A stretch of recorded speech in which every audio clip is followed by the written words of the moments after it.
Mardi dernier, alerte au vent violent annoncée par Météo France sur Toulouse. Dans ce genre de cas, les jardins de la ville sont fermés. Certains usagers, habitués de traverser ces espaces verts, s'interrogent sur une telle décision, jugée trop radicale.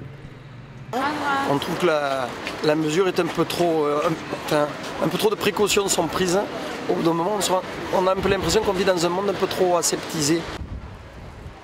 Aux abords du Muséum de Toulouse, le jardin des plantes est classé à risque, comme 11 autres jardins de la ville. Les arbres représentent le risque majeur en cas de rafale de vent. Adriane Ramos pilote les mesures de sécurité liées à ces risques.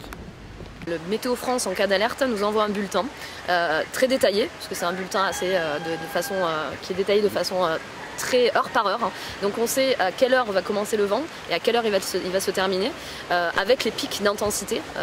Tout ça, on l'a effectivement, et on tient compte de la force du vent continu, mais également de la force des rafales. C'est surtout les rafales qui vont jouer, puisque une rafale à 65 ou même des fois à 90, ça peut casser des branches, ça peut même, notamment il y a à peu près 2 semaines, il y a eu une énorme tempête avec beaucoup de dégâts, avec des arbres qui ont été carrément déracinés, des chutes d'arbres énormément.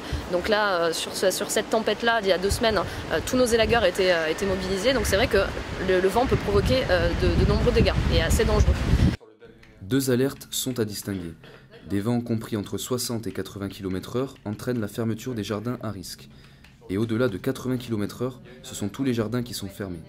Souvent, par exemple, là, la météo annonçait, justement, M. Cohen disait des rafales à 90-100.